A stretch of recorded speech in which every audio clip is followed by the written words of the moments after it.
following announcement has been paid for by the Celtic World Order. Hello there, good evening, welcome back to Celtic World Order podcast on this night before the big event. Derby's round the corner, and of course we're going to be here to talk about it. Looking forward to it. As you can see, three on screen. Myself, Paddy, who's, I don't know what he's doing here, jumping in and out, and of course Joe down below there. Looking forward to getting on about this one, mate. Big game, 16 points in top. We're playing against a side who, man, I don't know how they done it, managed to get themselves through on penalties. But they went to full 120 minutes, they went penalties. So, but more to the point, is it says in the tagline, I think it's time for Celtic to land a derby knockout blow. You know, like after the game at Ibrox the last time round, a bit of a freak result. Didn't see that one coming. You could say, is it a revenge mission? Nah, I think we just got to do our job, but certainly want to put that wrong right. Extend the lead, 19 points.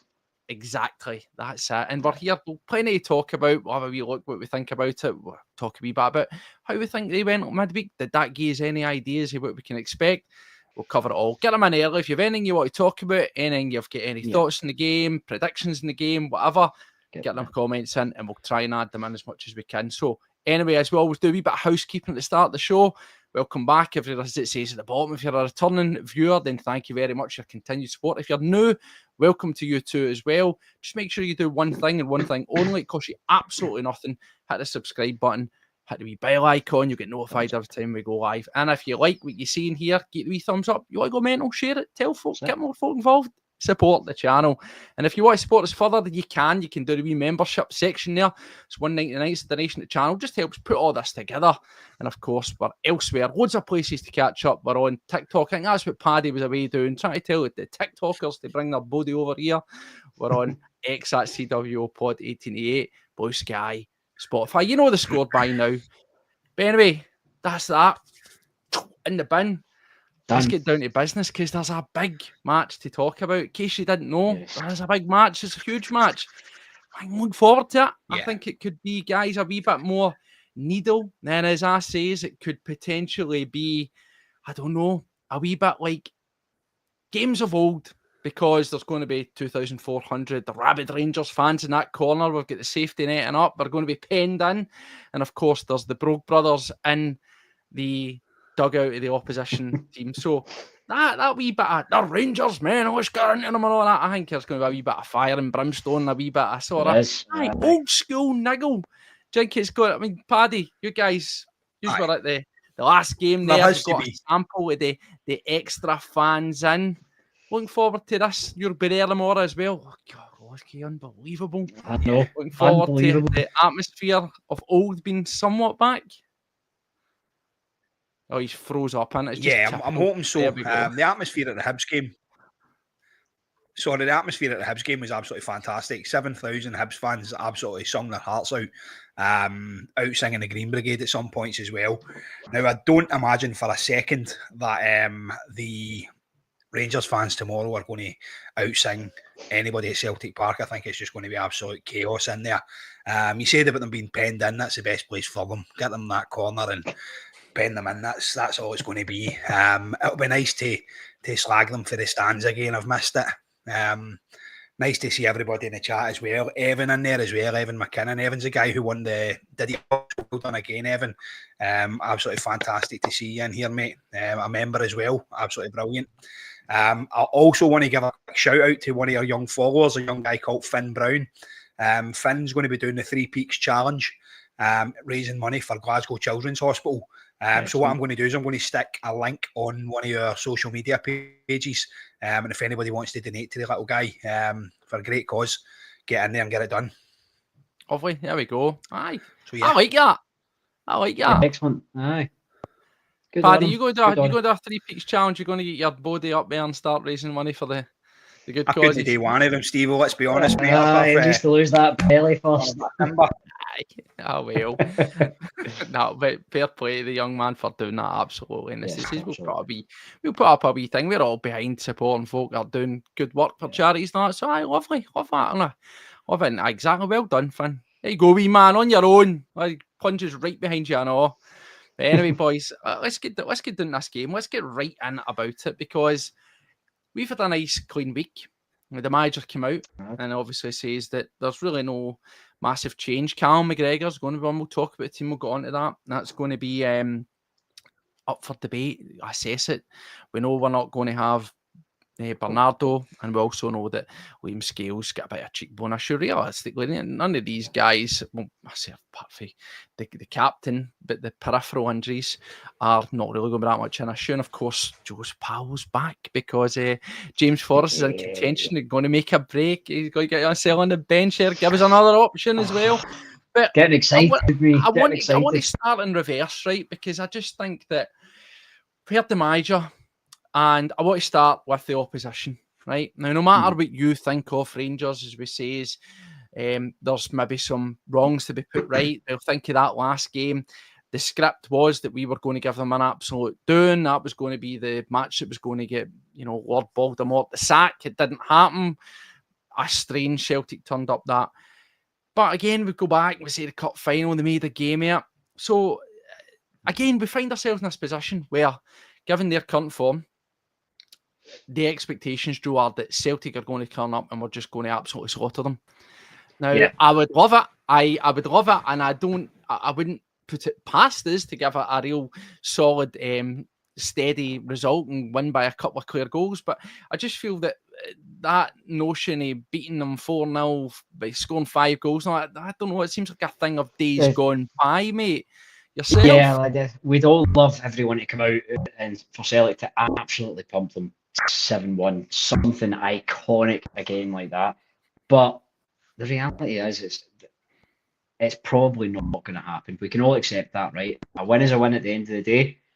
And as long as we put up a good, healthy, and pretty clean fight as well, that's what I'm concerned about. Do you know what I mean? That's what I'd rather. I'd rather everyone goes up the road not happy, because no one can ever always be happy. You'll never be all happy. No, you'll never be all happy. No, it's all you go happy. But at the same time, I just want everyone to have a nice, good, clean game. There to be no major dramas, and Celtic Park not to be destroyed again would be obviously fantastic as well. That's why we're letting the fans back in. So we're trying to get back to the days of old where there was at least a mixture, so long as there's no trouble. There's always a lot of variables in this game. I want to start with them, right? Because no matter what you think of them, it is cliche, and I hate saying it, but when it comes to these, they're not one-off games because it's part of the season, but there's that many breaks between them. They feel like a wee one-off occasion, because you wait a good while till the next one comes round the corner. And as we've seen before, there's no doubt in my mind and everybody else, Celtic have the better squad. They've got a better manager, better set up, and 100%. If we turn up, we do our thing, better players will always outperform. It's as simple as that, he said. I just feel that the game could be tight. It could be. I'm really, really interested to see how the very basic tactics, if you want to call them that, of the Brogue brothers is going to come round, right? Because there's no doubt, one thing that you 100% know, what formation he's going to play, like, I don't know, 4-5-1, 7, 4-5-1-4 apparently. 8-4-3. There's that many formations, you can't work it out. But what I mean is there's one thing that you definitely know you're going to get. And I think in some respects, this could play into our hands, right? See this notion of get into them and I know what it's all about to play for and all that kind of stuff that comes away with. You know that's going to light a fire under some other players, right? They're really going to buy into that and want to show their manager in that wee corner of fans that they get it and they want to get about it. And I just think that if I was to make predictions, I think there's going to be a booking fest and I think somebody's going to get themselves sent off. And if I was really going to put solidly who I thought I think is going to be for Rangers. But let's rewind back and go and say the manager spoke about Barry Ferguson. He was asked, what do you think of Rangers? And without being disrespectful, he says, I feel that they're essentially the same team. We look at the results. I've seen them get down 2-0 to Fenerbahce during the week. I've seen them getting beat, off Motherwell. I've seen them getting beat off Queen's Park. So I see that they're the exact same team. Yeah. I respect Barry Ferguson, says the manager, for us, and he feels that he'll give them something. However, he doesn't feel that Rangers have really changed that much. I said in the last show, how will this game, or the game midweek for them, How will that translate to what happens in the pitch tomorrow? And did you watch the game, Paddy? Did you, Joe? Did you see any of the Rangers match during the midweek? I'm not ashamed to say it. I sit and watch it. As I say, I'll watch all Scottish football, and I watch anybody that's playing a game that we are likely to go up against, because I think you've got to have one eye on it. Yeah. And I agree with the manager there. I don't actually feel that I saw anything that much difference than we had before. Yourself? No, Yeah, I've seen I a watched- little bit. Sorry, buddy. No, on you go. Sorry, Paddy. Joe, I'll go first then. Yeah, I watched it. I thought that Jack Butland had a decent enough game, other than conceding the 2 goals. I thought defensively they looked poor. Middle of the park, I thought they just looked not even bothered, not even there. For that to be their home game, it was quite embarrassing, to be fair. Surprised it wasn't more. They were lucky to go through. Obviously, the penalties, Butland makes a few good saves. But listen, they've done it. They're through to the latter stages. And they're going to get Jose Mourinho for the next manager, apparently, because he's been photographed in the room with the bike and the ceramics. For all over the world. For all over the world, yeah. But the Alcast Cup, Steve, the Alcast Cup, I believe, eh? That's brilliant. But Joe, Yeah, as I say, I watched the game, and they got a result. They went 120 minutes plus the penalties. Now, as much as they'll be, full of the beans because they went through to the next round, Yes. how much is that going to actually? Do you think they come at? Do you think it's the manner in which they win it is going to have been more? They're going to be completely exhausted, and exacerbated off the back of that. Or are they going? They're not going to be full of. We put them at the sword, and what a result, and that kind of way. So that bounce of the midweek win, is that diminished with the way that they've done it? Well, the thing is, we can all agree that a manager can make a difference in a team. We all know that. But have they made, and will they make, and will Barry Ferguson make enough difference for this team to all of a sudden be the team that doesn't get beat by Queen's Park, that doesn't get beat by Motherwell, etc.? No, because their players just aren't of the same quality and of the same level as ours, is what I truly believe, and what we all agree pretty much. The fact of the matter is that they'll be shattered, first of all. They'll have spent the last day and a half in bed, but being forced up to get out there and training and everything again as well, because they know the importance of this match. So is it going to be a walk in the park? No, I don't think any game is, no matter what. You can't really always count on every game. We've all been there. We get surprised by Hibs beforehand as well. So you don't know how it's going to go ultimately. But we have the better side. We have the better players. We have a team that's well rested. We have some of our great players back on the field as well. James Forrest, of course. Well, possibly.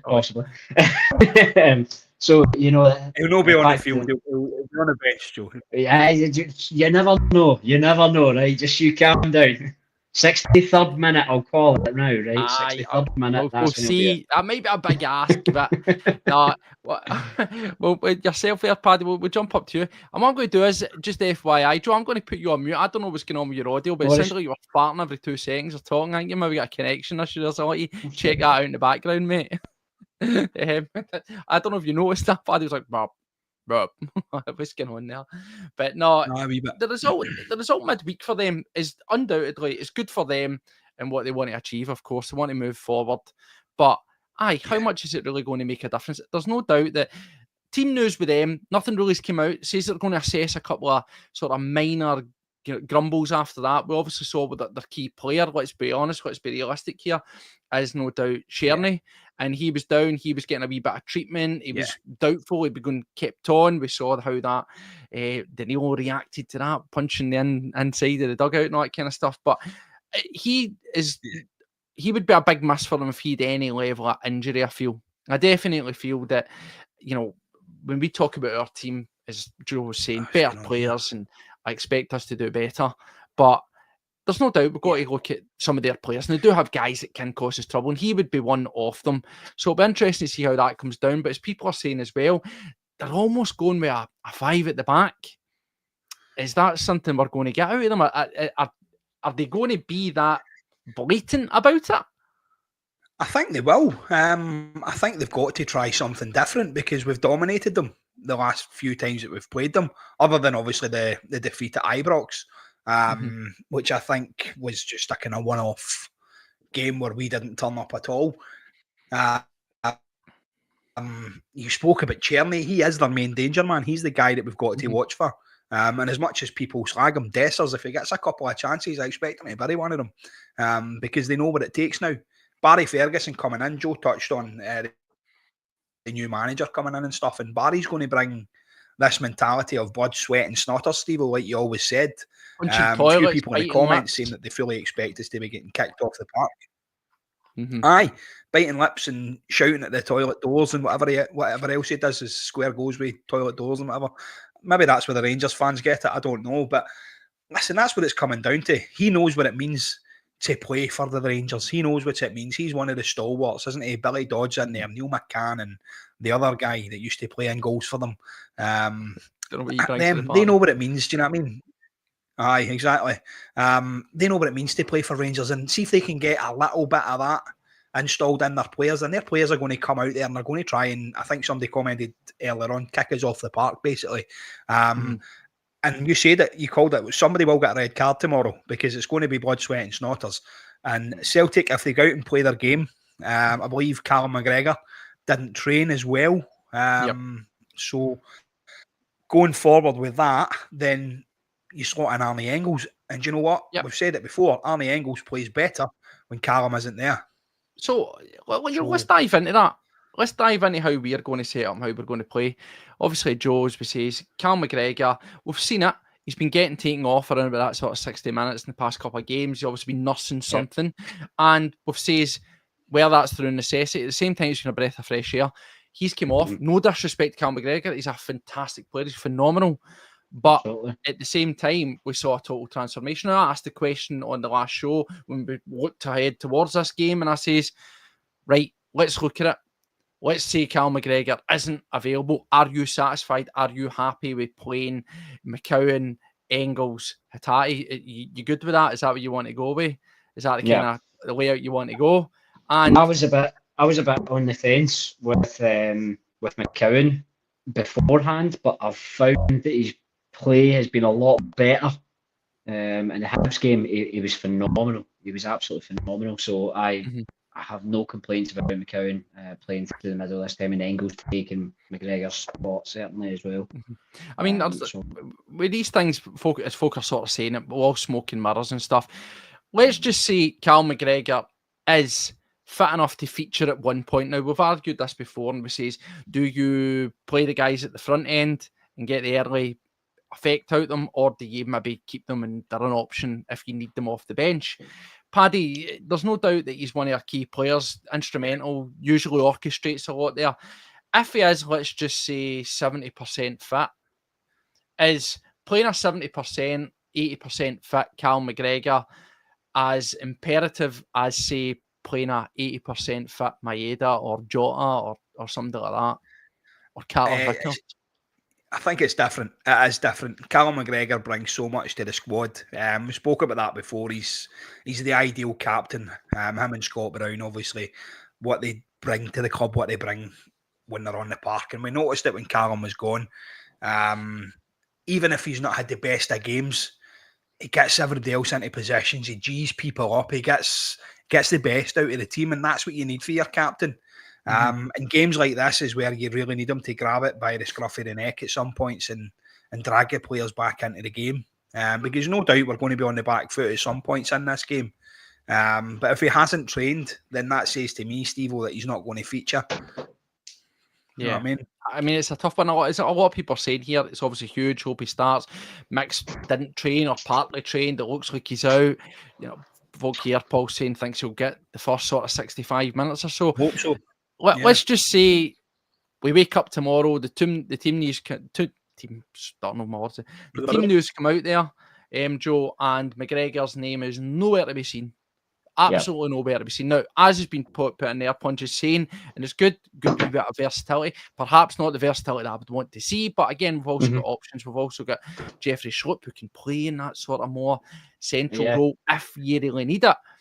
The thing that would only slightly concern me there is I would rather have him either at the front end for a wee bit to, stabilise the game, put a stamp on it and then come off, or alternatively, he doesn't start, but you can bring him on. I don't want to move the pieces about too much because I think if we have to move Schlupp into that kind of position, that means you're bringing back Greg Taylor out the cold. No offence to him, but it's literally out the cold off the back of what's been happening with his, birth his child and all that kind of stuff. He's going to be a bit rusty. It's not a game to be throwing guys back in my opinion on it. That's there. Scales us out. Don't have that option to move people about. So it just makes that bench look a wee bit thinner, particularly when you don't have the go-to off Bernardo there. So again, I come back to it. Let's just say he's not there. How does the manager approach that then? Because you're going to have to ask Engels, McCowan and Hatate to go the full 90. No doubt it's happening. You need to ask him to go the full 90. It's a difficult one. Difficult. I think at the Hibs game as well, I noticed actually Hatate, despite him playing well at points, he didn't play well throughout the entire game as well. But to ask him to go the full 90, I think would probably be a bit much for him. Engels, I actually think he could do it because he's good at kind of reserving a little bit and chasing the ones that he needs to, or the ones that we think certainly he needs to.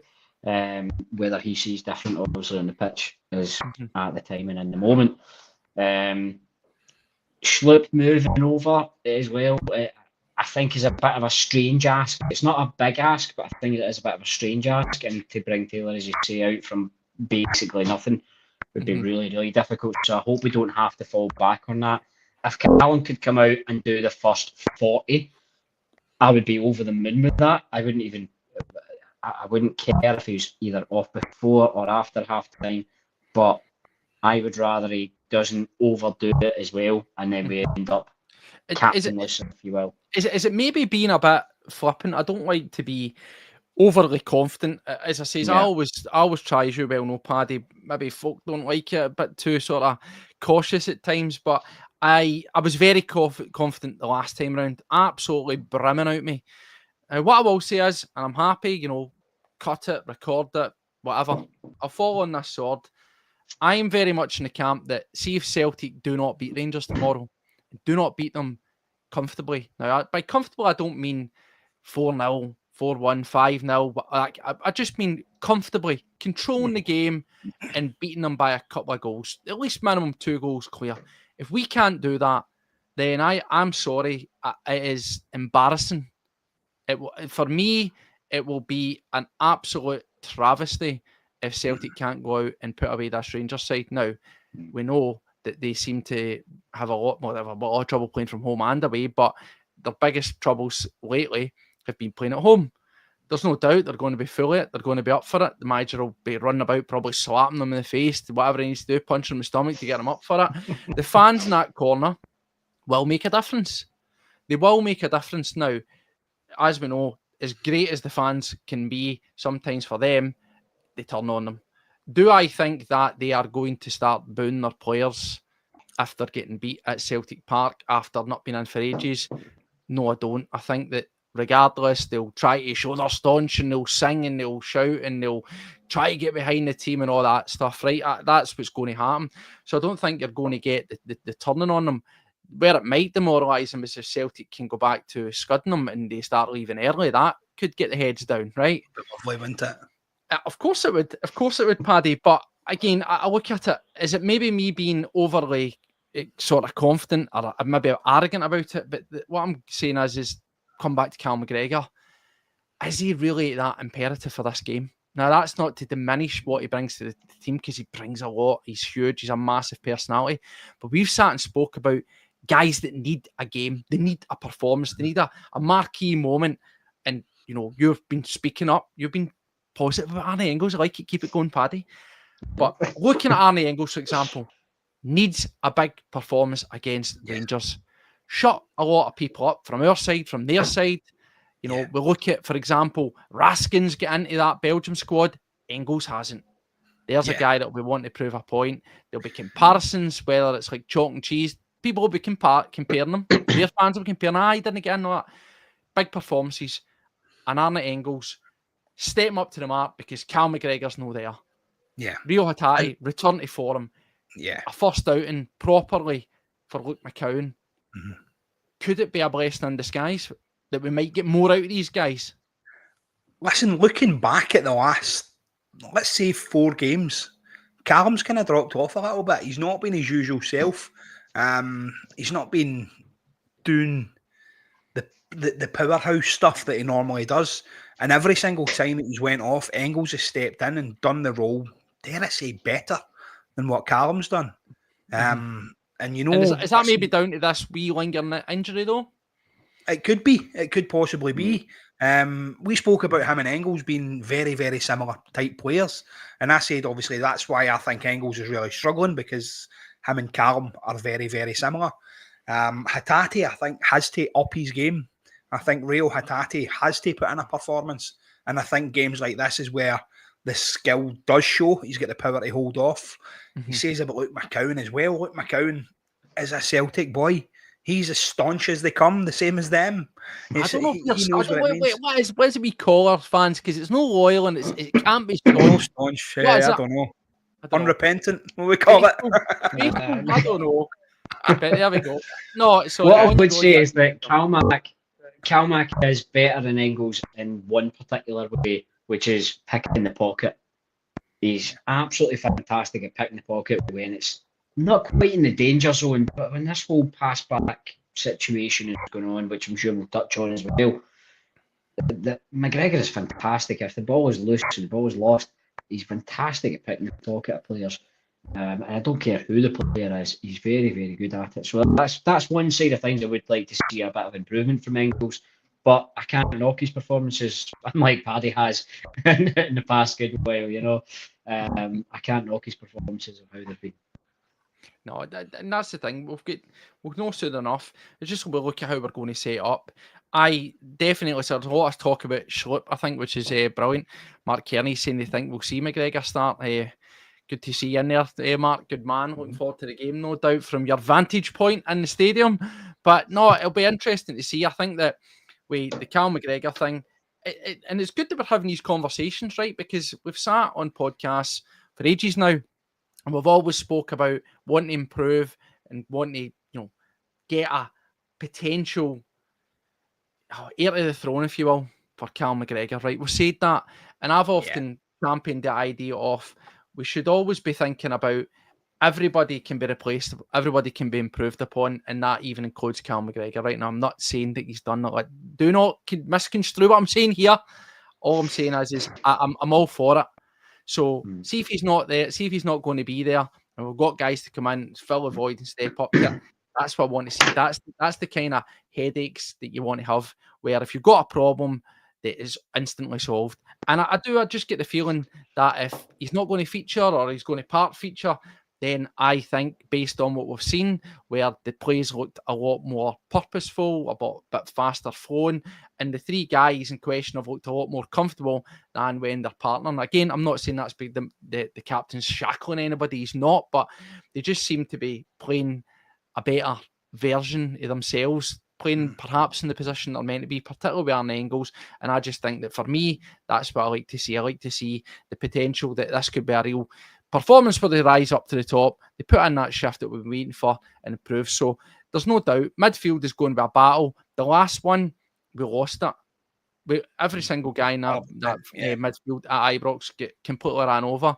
And again, no disrespect, I think it was quite embarrassing, because you've got guys like the Sleepy Lion for the Wizard of Oz running about, and you've got Diamande and what's his face, Raskin, who, to be honest, are just very, very one-dimensional.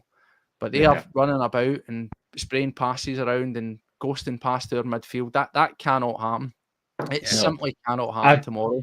I said it before that the one biggest threat, I think, from the other side is Czerny. I really do. I think he is actually a very, very good player. And I think he's one of the most dangerous in their team. Not Dessers, not Diamande, none of them. I think Czerny is very good at running that right-hand side. And fair play to him. You've got to recognise a good player when you see it. And I think he is one of them, definitely. Aye. No, we need to get it for the early. We need to get straight out of the traps, and we need to get our foot on the ball. I think that we talk about that left side, Paddy. We spoke about this in the last show. I feel a lot better knowing that it's going to be Schlupp down there. Again, that's no disrespect to Greg Taylor. Brilliant server. I still think if he wants to stay about as an option, you get Tierney coming in. I definitely retain Jeffrey Schlupp. And then he's a decent third option. It gives us a wee bit of rotation because we know you can move Schlupp around. And as we saw, even with Kieran Tierney was playing as a winger in the Champions League the other night. So there's versatility there. Can play as a winger, can play as a left back, can play as a centre half and a back three. Doesn't matter, he can do it all. It's good to have this. But we'll look at that left-hand side, and that is going to be the well to keep going to. I watched the game the other night. I watched them, and I was shouting at the telly. And anybody I was talking to after it, I was literally getting off my nut. They are so one-dimensional, right? There's no doubt that Sherney's a decent player. He's undoubtedly their best player, but again, I don't really know how great that is. That's like being the best boxer when everybody you're fighting against got one arm, because the rest of the team isn't that great. But he is undoubtedly their biggest threat. But what I mean is, it annoys me because it's so one-dimensional. All he wants to do is get the ball, carry it, and shift into the left foot for a shot. And people watch him do it. We sit and we watch him do it. And when we rewind back to the last games that we were having trouble with, Taylor and Scales were getting led down that garden path with him and allowing it to happen. I just don't feel that it's going to happen with Jeffrey Schlupp. What's Jeffrey Schlupp? What does he do? What's his Achilles heel? He stands off and lets crosses into the box. Yes. Tierney doesn't want to cross the ball into the box. He wants to cut inside and he wants to take you on. And I just feel a wee bit more comfortable, guys, having Jeffrey Schlupp there to be able to have that wee bit more pace, bit more physicality, and actually just be better positionally and as a defender, I feel. That's going to be the main point for them. Schlupp 100% is better in that position than Greg Taylor. I'll say that right now. You said about Tierney trying to cut inside. Schlupp's more physical.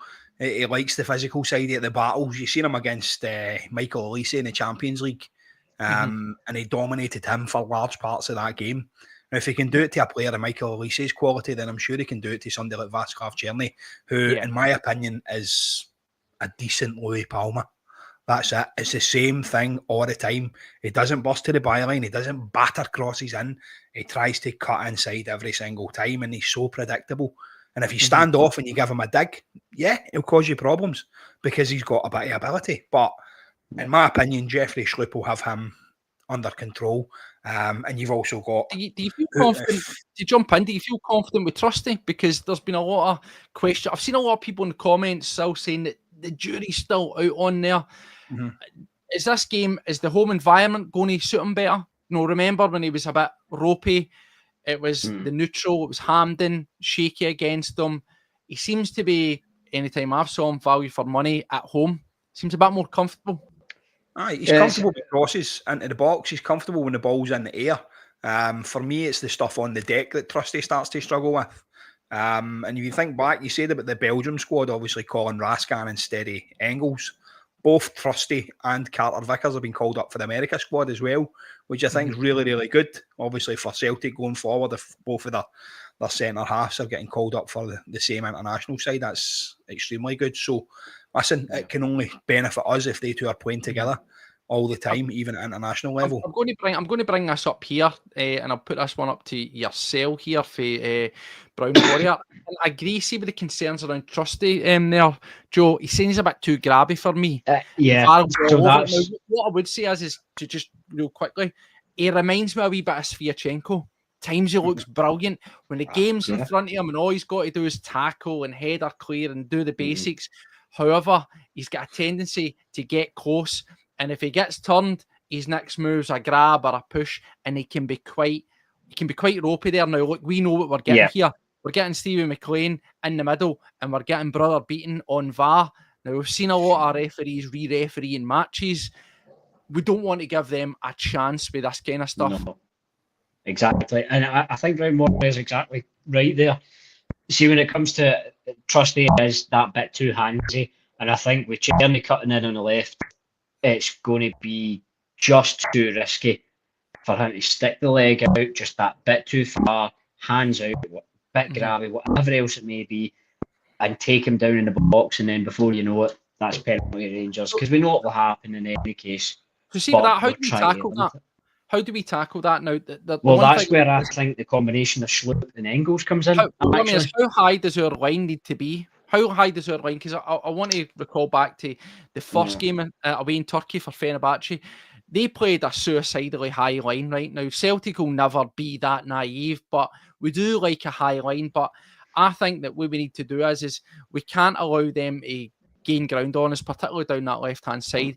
They can't be on the verge, just on the cusp of the box, the edge of the box. I think we need to be at least somewhere between the sort of halfway line and the edge of the box. That's roughly the pocket that we want to be in, because if the ball does get zipped in behind and he's charging through, I do believe that Trustees get decent recovery pace, as does Jeffrey Schlupp. But I don't want us to run the risk. The risks were always Tav would get to the edge of the box and whip in a good delivery. That was the problem there. Stop that at source, stop it happening, reduce the risk. With Cherny, for example, and I know I'm only singling out one guy, and I think it maybe speaks volumes that they are largely majorly one guy threat team. Yeah, but absolutely. Can't be allowed to get on the edge of the box, because as we've said here, being too grabby, being a wee bit slow, being a bit callous. And the VAR, we don't want to give away penalties. We don't want to give away free kicks in dangerous positions. But if you can take somebody out, if that's going to have to happen just a wee bit further infield, that's what I'm saying. How high does our line need to be to sort of take care of that risk? Well, as I say, in terms of how high the line has to be, that's not what's concerning me. It's about who's genuinely on the field. If we've got Schlupp and we've got Engels through the middle, then that's what I would prefer, absolutely, because Engels can stop that left foot cut on, whereas Schlupp can carry the wing and make sure that he doesn't get anywhere near it anyway to put in the cross. We know he doesn't favour the cross, but is he thinking, right, okay, well, they know I'm not going to try and do that, so I'll try it once or twice, etc. Schlupp's got that covered, and he's got the pace, and he's got the physicality to do that. So if Engels is there in the middle, then he pick off the left-hand try, and that's the combination for me that's going to win it. And as you say, Trusty, he's just that two-bit gravy. Anytime there's a corner, we know who's getting the whistle before it's even happened. We know who's getting the pull back. We go, it's Trustees. It's Trustees pushing them out again. It's Trustees getting about two hands again. We know it is every time. He is just that way. So see, for a defensive side, you're obviously saying you're feeling better, as were you, Paddy. You feel better that Schlupp's going to be in that position. That's going to help nullify some of that, right? There's no doubt that previously we would, of course, had Maeda down the left-hand side, and they would have, the amount of defensive cover that he would offer is absolutely huge. That is not going to happen tomorrow, because bar some mad shock, Paddy, where we decide for whatever reason to play either through the middle and Maeda in his usual left wing position, you're not going to get that defensive cover there. How do you feel about, you've got Schlupp there, you've got Jeffrey Schlupp, you've got Trusty on the inside of him, but right in front of him, you've got Jota. It's a wee bit more of a flair player there. You're not going to get as much backtracking. You're not going to get as much defensive cover from that. So how comfortable are you with that? And really, I suppose that puts more pressure on, does it not, for Rio Hatate to get his hands dirty, or indeed maybe McCowan to come in and be that guy that's covering and offering the defensive cover if needed? Yeah, the left-hand side of the midfield is normally covered by Rio Hatate. That's normally his go-to. So if we're going to start with Jota on the wing, there's a song in there somewhere, isn't there? If we're going to start with that, then I think Rio Hatate has to up his game. I think he has to be the Rio Hatate that we all want him to be, that we see flashes of. The guy who can push people off the ball nice and easy, who can track back, who can make tackles. We know he can do it. It's a role that he's done many times for us. I think with Arne Engels being in there as a kind of holding player, the Callum McGregor role. That's you, Joe. Aye, we can hear it. If Arne Engels is sitting in and doing the holding role, the Callum McGregor role, shall we say, then I think that does free up Rio Hatate to help cover with Jeffrey Schlupp. And I think it sometimes he will have to, with the Rangers midfield pushing obviously the ball over towards the guy who you've highlighted, Václav Cherny. So for me, yes, you're spot on. I think we will start with Jota. I think we will start with Dyson up front as well. No offence to Adam Ida, but I don't think this game is for him to come out and prove soon. himself yet. It's a bit too soon. I think we get this one over the line. I think Adam Ida will maybe get on 65th, 70th minute, depending on how we are doing. And I think that's what it's going to come down to. I think depending on how they set up, if they set up with their captain fantastic at the well, this is the thing, Paddy. right back position. They've got him on the right hand side of a back three, right? Yes. But they're also utilising the wing back. So they're realistically they're 5 at the back. Yeah, they're 5 at the back, and 5, 4, 3, 2, 1, isn't it? That's Barry's 2, formation. 8, 1, 4, 7, 8, 2. Just as well he's a football manager because he's shite at maths. But that gives us decisions to be made. I thought that people were saying, "Oh, there's an argument to be had about playing Maeda in normal role," but I don't think we need that. I don't think that's what's going to be, because the reality is, I think they're going to go very robust. They're going to try to staunch their way to victory. They're going to essentially have 5 at the back. They're going to flood the midfield with the so-called hard men, and they're either going to try and get over the top to Dessers or Czerny, more often than not Czerny. And if you didn't, and you didn't know, I watched the game midweek. It was actually verging on embarrassing the amount of times that Ali McCoist on commentary was literally pleading, begging, just get the ball to Czerny and just give him the ball, let him run. Honestly, if my point I'm standing by is that they have one guy that you really just need to take care of. I'm not saying that they've not got a guy that can pop a shot off. We saw that there's randomers, the cup final, Diamandi managed to squirrel one home and all that kind of stuff. But in real terms, you look at Czerny, you look at Dessers, and you look at Tav if they get a free kick. Yeah. And as far as I'm concerned, that's it. Just take care of that. Take care of that, and the game takes care of itself. Yeah. But can Jota cover Tav is the big question as well. Can he cover him to the same tempo as Maeda did? Certainly hope so. I think it's going to be different with Jota in there. It'll be a lot different. Jota causes different problems to what Dyson does. Obviously, Dyson causes carnage with his pace. Jota's going to turn you inside. He's going to turn you outside. He's going to make you feel like you're fucking chasing shadows. And that's kind of what he does. He'll tire players out. So regardless of who's in that left back position or that right back position, they are going to get terrorised, whether it's with Dyson or whether it's with Jota. They've got these options. I mean, realistically, what are the options? They've been trying to shoehorn in the boy Dijon Sterling, and at times they've been going to Ridvan Yilmaz. So I think you know what you're going to get. I think it's going to be Proper, Tavernier, and Suter. Or if you drop out Proper, I think if they were given the choice, they'll probably go with Balogun because he's a bit more sensible, a bit more dependable. Yeah. So you'll probably get Suter, Balogun, and Tav as your sort of central 3. That for me writes itself why you have to play Maeda. You've got 2 big guys that look like they're towing a caravan, and you've got a captain who is makeshifting into a sort of back 5. Playing almost centre, who has a terrible record against that player as well. That's why I think that you need to go to them. I think that if you are looking at Jota there out on the left wing, as we know, he can switch over, as can Kun. We've always got that option. We can switch the 2 of them. They're both very, very versatile.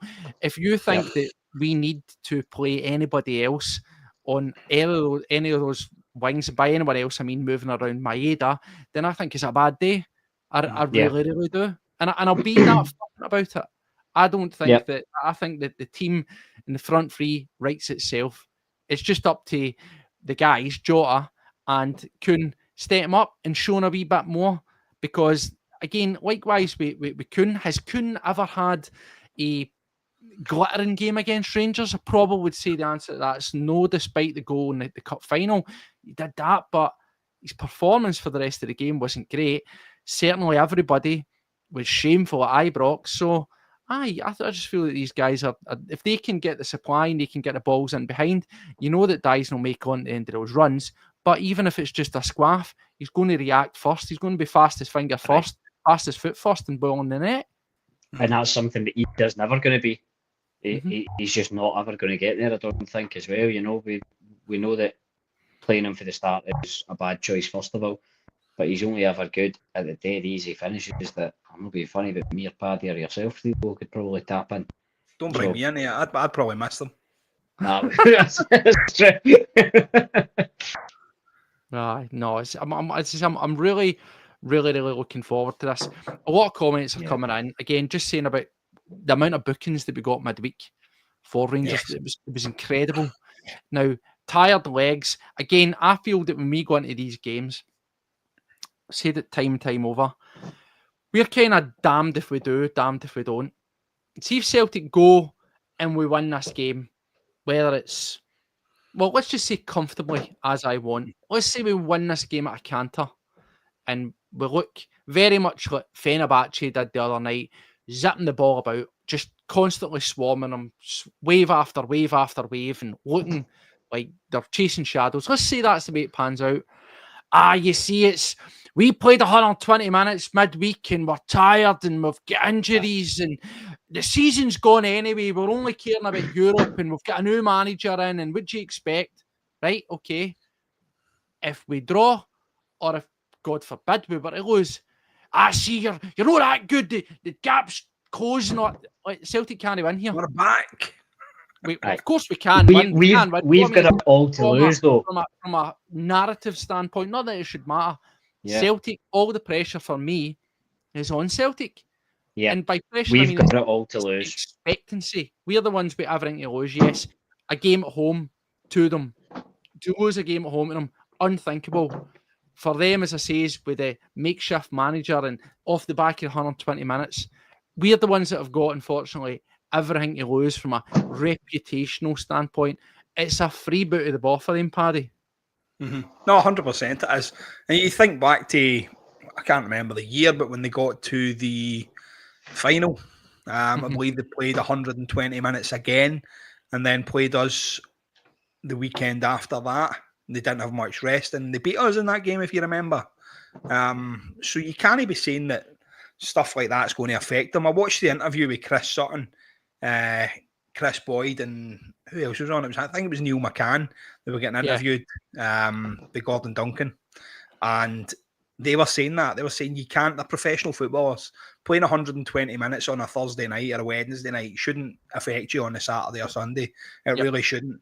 At the end of the day, you're professional footballers, and if you need G'd up or told what you have to do for an old firm, then you shouldn't be playing in it. It's as simple as that. Sorry for using that term, guys. Sorry. If you need that for a Glasgow derby, then yes, you shouldn't be at the club. Yeah, I fact checked that as well. It was 21-22 season that Rangers were last in the final. So that season they went 120 minutes and then they come in and beat us the weekend after. Aye. Do you know what I mean? So you can't be using stuff like that as excuses. Celtic need to go out there and they need to deal with them. We need to, if we play our game, if our players turn up and play the way that we know we can play, we will demolish them. It's as simple as that.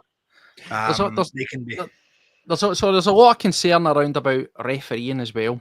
Yes, of course there is. And again, that's just another variable that we can bring on it. There's always, and I think it's phenomenal, isn't it? Because only in Scotland does who's in charge, who's the linesman, who's the VAR, who's the assistant VAR get as much attention as it does here. It's insane. Maybe in Turkey because they had the argument where it's foreign wrestling. I get that right, but it's fascinating. We almost obsess on it. It's the fine details. There's no doubt in my mind that, as we have seen in games gone by, there's been referees desperate there to find something. What I don't want to see, and where this is going to be tough, is people are saying the ref's mouths have never been out, whistles never been out of the mouth.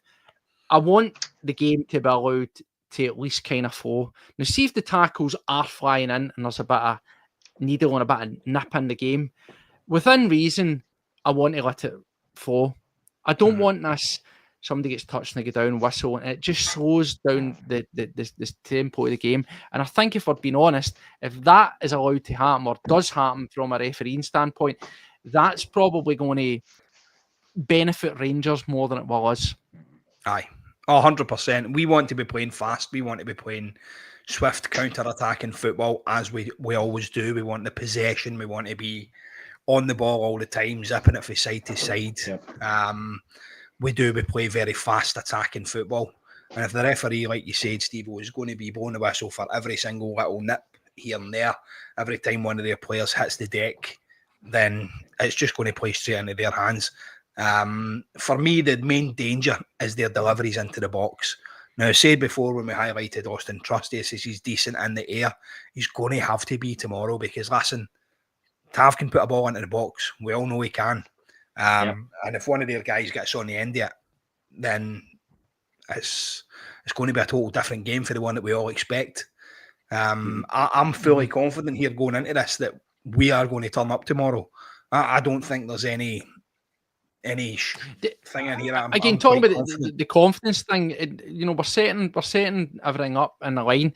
The manager, again, as he says previously, as he says, there's been ex-managers have managed, and Rangers have always been coming. And then there was the comments in the last game where we sat on the shows, you'll remember, Paddy, and the manager was he seemed very dialed in for the game at Ibrox. Wow, yes. He means business. And there was one or two wee sort of joking kind of comments as you've got, but again, we've seen this a wee bit from the manager there about, I've not really seen them changing that much. And he's telling the truth, but again, these are just be things that get dropped in that I'll, if it's from their standpoint, they'll probably get told, look, this guy thinks you're a joke and all that kind of stuff. And it does, it plays a factor. But then also, as we say, there's the fan element as well.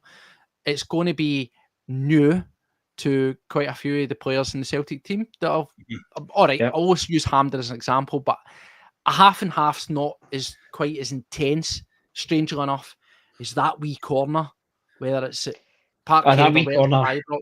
That wee corner has to make up for half a stadium at Hampden at times. Yeah, they have to outscream, and that's exactly what we expect them to do at the end of the day as well. So as long as the Green Brigade, etc., are on top form, then we should be all right. But we'll see how it goes. Certainly as well. See on that one there, the Hibs fan were fantastic. On that one there, there's a lot of people asking stuff. They're talking about the segregation line and all this kind of stuff here. Yeah. And that there's obviously the net's up now. This is maybe new to folk. We've seen it. It's been there for European matches. This was actually something that was long meant to be in place. Ian was asking that about it, the safety nets. This was meant to be long in place as early as last season. Also with the shutout of fans and stuff. Both teams had arranged to get this put in place. I think my understanding is the Rangers are maybe a wee bit behind the curve. Probably no surprise there in getting that implemented. But this isn't a Rangers thing or a Celtic thing. This is a both teams signed thing, and for security. Now the benefits of it are quite simple, isn't it? They're big nets and they go all the way down. So see if you're stupid enough to throw something at them, they're going to bounce back at you in the coom. So knock yourself out.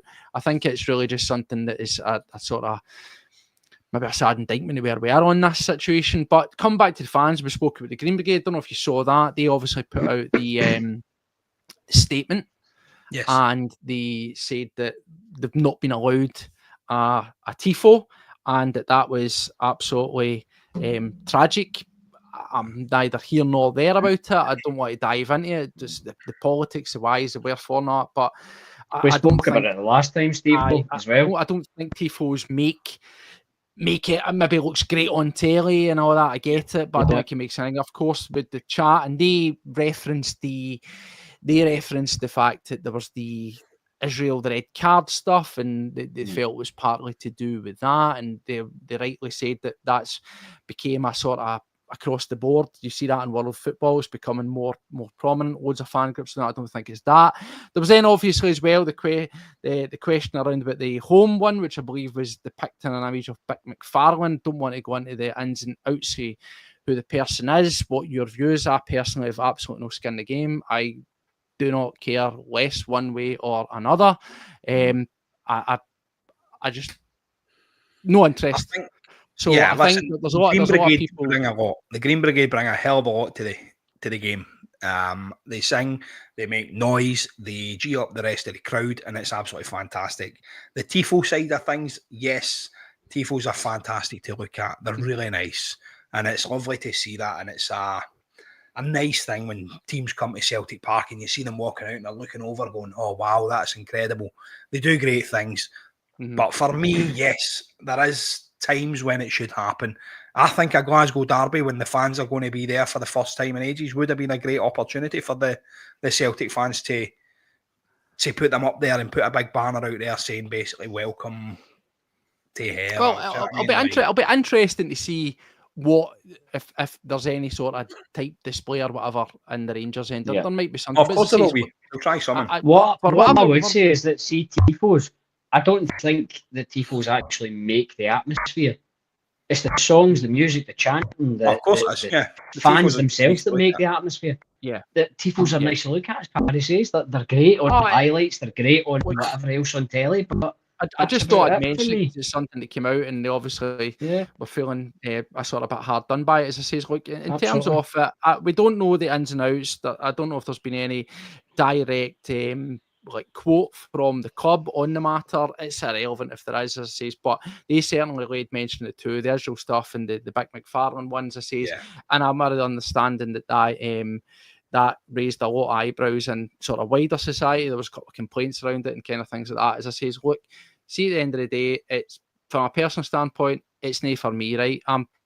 It's no for me. For everybody live what they think are heroes or idols, or they represent whatever some people want to be into, or that's fine. That's their prerogative to do that. I'm very much on the side of, I've always been that if there's going to be displays, there's going to be chants, there's going to be things, I'd rather it was completely about the football and about the club. That's just me. That maybe sounds a bit wishy-washy to some people that are maybe a bit more hardcore, if they want to call it that. But I'm very much a traditionalist, and it should be about the team, and that's really all I'm interested in. I've no skin in the game with any other causes, or even the political stuff. I know that it's, in a lot of cases, it's right and just causes, and highlighting things are there. But again, just from a personal standpoint, it's just not for me, not the football. That's me. Yep. No, we spoke about it last time out as well, Steve, as I said before. And it's not about where your political stance is, it's about whether it belongs in the sport or at the time as well. And I just don't personally think it does.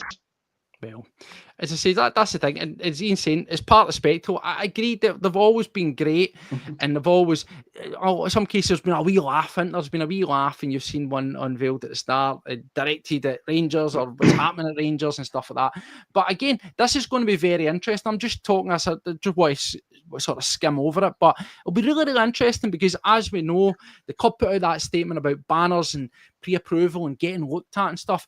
It's going to be interesting to see how that's manifested with the away support, because again, we go back to that game midweek, and there was again, I guess you could call it a questionable banner, a guy in a balaclava next to a Celtic badge and crosshairs, and one of the players was waved about with one of their players. So again, do you know what I mean? So it'll be interesting. It all depends on if you want to say, "Oh, I'm dead offended by that, and that stands for this, or that stands for that."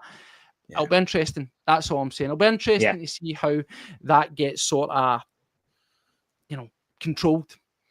Do you know what though? Stewards we'll do our talking on the pitch. Doesn't matter what happens in the stands. Celtic are going to do their talking on the pitch.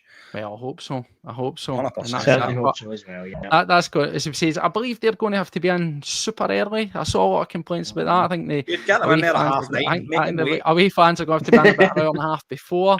They'll probably be kept there for a wee while after. If they don't get scudded, they might leave and do us all a favour and leave nice and early. Now, Paddy, remember, the Kerry deal is 2 hours beforehand.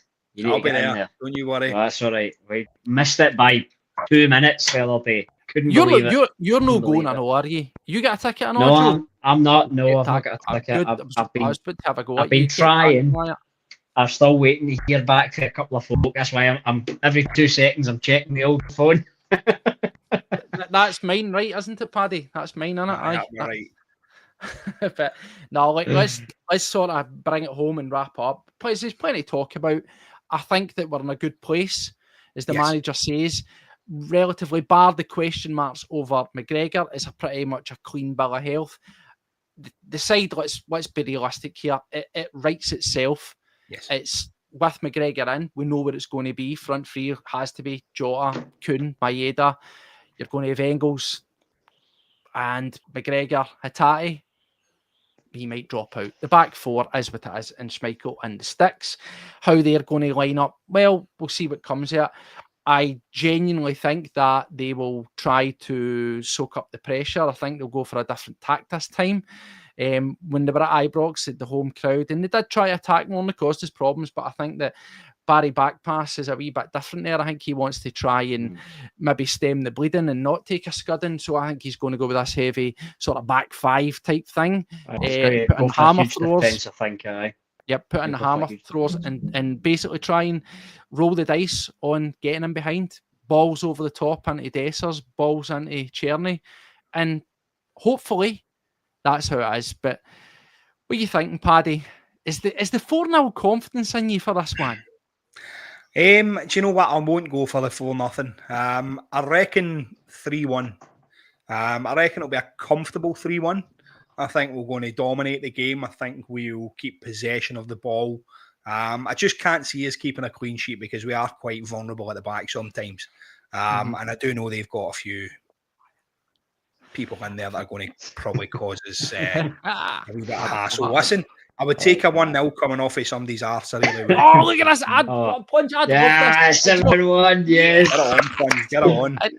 You know, it was brilliant. See, on this, do you ever remember the game we were all watching and it came up, it flashed on my timeline as it's brilliant. I love social media. I love Twitter and all that up in the run up to a game. Some toppers and get out there, right? But they were talking about games and they were saying that 5-0. They're like, that gets really, really underplayed because it finished 5-0. Because remember how we were up about 5 after what was it, like 60 minutes or something like that? It was insane. We were all watching that game. We were at the back putting on bets. We're putting on like 9-0s and 10-1 and all sorts of madness. And then they just put the foot off the gas. I'd love something like that. I mean, I'd absolutely love a result like that. If I'm being honest, if there's a time for Celtic to roll the clock back and give out a proper scudding, yep. Is this realistically? I'm not to say that the next season going to be brilliant. I'm just speaking broadly because we've got to they're as down on their luck as they're going to be now. Realistically, I'm getting things can only get better for them next season, can it not? So is this the optimum time, Joe, to do that? 100%. Well, especially with Big Barry Ferguson sitting there, and thinking that he is the dog's cojones. We absolutely, this is the best opportunity to come in and smash the back of them. As I said, we'd all love the 7-1, right? It's not likely to happen, but by God, we would absolutely love it. The missus is sitting here laughing her head off at me saying that as well. But 100%, that's what we're after. That's what we're after. Aye. I would kill for, as Paddy said, a 3-1. Nice, comfortable win. As long as we've got control of the game, that's the main thing for me. I think, as I say, kept saying it. It's going to be interesting because they've got a stockpile of excuses. They're just waiting to go. The 120 minutes, the potential reshuffle if they've got injuries or guys that aren't quite up to speed. The fact that they're in absolute dire straits in terms of their league position. No, new management team, all that kind of stuff. The league's long gone. The excuses are just there, waiting to be unleashed. For us, there is no excuses, Paddy. It's as simple as that. There is no excuses. You're at home crowd, away fans, on the telly, afternoon. It'll probably be a cracking day, what we've seen. And pretty much a clean bill of health. A team that are playing well, are rejuvenated, not even rejuvenated, just like a new incarnation of Dyson Maeda, scoring every game, it seems. There's no reason why we shouldn't be absolutely coasting the game. And I hate being this confident. I don't know why, and you'll say, what are you all about? Just be confident. I hate it. I feel uncomfortable with it, but it's got to be Paddy, innit? Yeah, it has to be. Like you said, if any time was a time to dish out a scudding, this is it. This is the time when we need to do it. We need to go fire everything at this and go for it. Put them to the sword. We all know the league's over. The league's done, right? That's done and dusted. They're not going to come back for this. So for me, it's just a matter of putting the foot finally down on the neck and saying, right, listen, this is our city. We know it is. Yep. Get ourselves ready for the party in May. Get ourselves over the line. 19 points, mate. 19 points ahead. Absolutely huge. We go into a phase where we'll need 2 wins. Does a win, guys, just to wrap this one up, does a win, and more to the point, a comfortable win, does that derail them? Is that it? Is it? I know the league's done, but what I mean is, does that mean, do you see us winning it earlier than 2 games after it? What I mean is, do you see them dropping the points, taking a loss, for example, in the next game, Celtic sweet home, they can take it earlier? Is that damage? I don't know whether they'll be doing that, but yeah, I can see it. I can see it being clean and easy for us beating them. Listen, I'm pretty confident going into this, as confident as I've been going into a Glasgow derby. Obviously, they've been playing midweek. Wasn't really impressed with them. The management that they've got in at the minute looks as if it hasn't got a clue. You see them talking on the sidelines and stuff, and you've all seen the comparison with the still game set, or was it the chewing the fat set or whatever, when you've got 2 managers and one runs up and the other one's going up and do this, do that. Mate, I've seen it so many times watching them that you see this constant, this Billy Dodge running up and talking to Barry, and then Barry runs up and does something, and it's comical. And I think realistically as well, if we spank them this weekend, and it's a good spanking as well, a nice comfortable win as we're talking about, then they're going to give up on the rest of the. They're going to give up on the rest of it in any case, and that's going to have a chain effect and a domino effect for the rest. Hopefully, then finish 3rd. We shall see, but with no. But no, there's no long to go now. Really looking forward to this one. Paddy, you're at it. Enjoy yourself. Enjoy it. Joe, whatever you're doing, mate, you enjoy yourself as well. As he says, look, there's been a lot to think about. The nerves will start to jangle. I'm feeling brand new at the moment. I'm feeling confident. As he says, never really sits with me a wee bit, being this maybe overly confident. And it's more just the point here. I don't like it. I never like to ever think of the feeling of being in such a good position and not getting it, because it would be unacceptable. I'm saying it. Unacceptable. An embarrassment if Celtic do not get the job done. Of course it would. And I mean, by getting the job, I mean a win. Even a draw is unacceptable. That's that. Yeah, I get that. I'll tell you what, though. Did anyone check how the post done the day? I'll tell you, I get scalped. It was a tragedy. Anybody that put that horse on, no, I get sucked into that and all. I think we all bought into it though. In fairness, it was 50. It was 50-1, and by the time I looked at it, I think it was about 6-1 or something like that. That was ridiculous. I was absolutely burning tenors, but nah, looking forward to this one tomorrow. As I says, I'll get a wee fiver on it. I'll tell you straight up what I think what the Steve-O bet is, and it'll be worth the money. So I've got Celtic at a -1. I've got Maeda to score, Jota to assist, and I've got Diamande and Raskin to get the cards out. Cards? I wouldn't. I don't know if I'd went for cards. Come on. Away you go. The cards, I'll tell you what. Who's reffing? Who's reffing? You ever seen the wee? No, you ever seen the wee sort of meme of the guy at the rave and he's going like that with the cards? That's what it's going to be tomorrow. I've got a nice, comfortable Maeda anytime and a 3-1 win. That's my bet. I've put my money where my mouth is. That's what the bets are on. As I say, I'm going to throw out there, I'm going to say run it back. It's going to be 3-0, and I do think it's going to be a kick fest. I think you're going to get a couple of people getting a couple of good card. And I could see a red card. I'll tell you what, I could even see Barry Ferguson get sent to the stand. Oh, it'd be brilliant, wouldn't it? That'd be lovely. That. Absolutely. Put him in the pen with the rest of them. I said, get a pen down. So there you go. And Danilo, they fight a seat. See, he's spot into the Barry Ferguson thing. Barry was headbutting the toilets and saying, "Who the fuck you looking at? Tape towels and all that."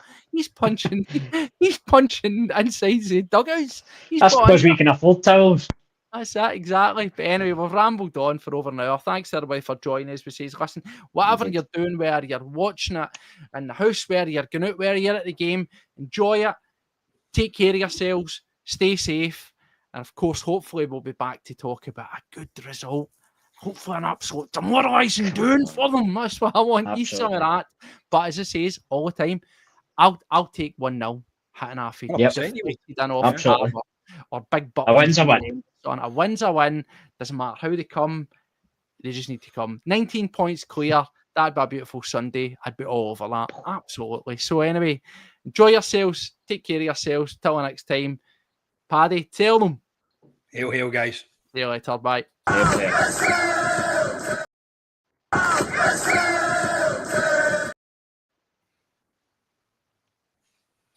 Bye.